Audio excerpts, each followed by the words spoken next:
mga kauni, for today's vlog nga guys, ituturo ko naman sa inyo kung paano mag-auto-save ng video, ng picture galing sa Messenger. Yes, papunta sa ating gallery. So, hindi na kayo mahihirapan i-download or mag-copy link kasi pwede na yan sa ating Messenger direct na siya. So, panoorin nyo po itong tutorial na gagawin ko at ituturo ko po sa inyo. Hi mga kauni, for today's vlog nga guys, ituturo ko naman sa inyo kung paano mag-auto-save ng video at photo sa gallery natin ay gamit lang yung Messenger. Hindi mo na kailangan i-copy link kasi pwede na ito direct sa Messenger natin papunta sa ating gallery. So, punta lang muna tayo ngayon sa ating Play Store kasi kailangan nating i-update guys yung ating Messenger para updated tayo sa mga bagong update ni Messenger. No? So, punta muna tayo sa Play Store. And then, hanapin lang natin guys dyan is yung Messenger. So, i-search nyo lang dyan yung Messenger.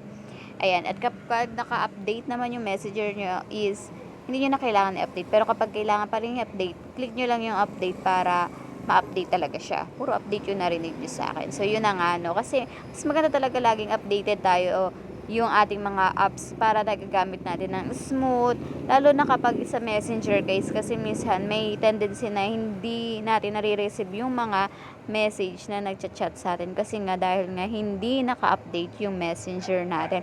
Minsan late na nagpa-pop up yung ating mga message na natatanggap. So yan, update lang natin siya ng very light. Pag lumabas na yung open, i-open lang natin yan and then madadirect tayo sa ating Messenger.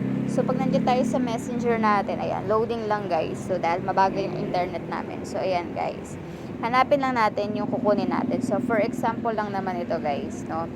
Yung meron akong ditong video at saka photo. So, i-download natin yan. Ayan, pag nandiyan tayo guys, makikita nyo dyan is, i-click nyo pala yung photo if photo yung kukunin natin. So, ayan, makikita nyo may arrow down sa taas.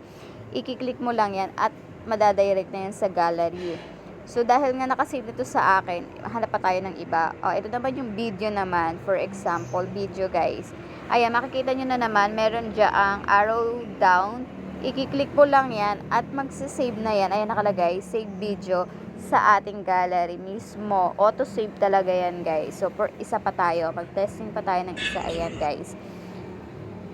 I-click mo lang din ulit yung arrow sa taas. Ayan. At magsisave na yan. So, makikita nyo naman yan guys sa inyong gallery. Direct talaga. So, papakita ko yan sa inyo guys. So, ayan. Hanapin lang natin yung, ayan, yung aking dinownload na video.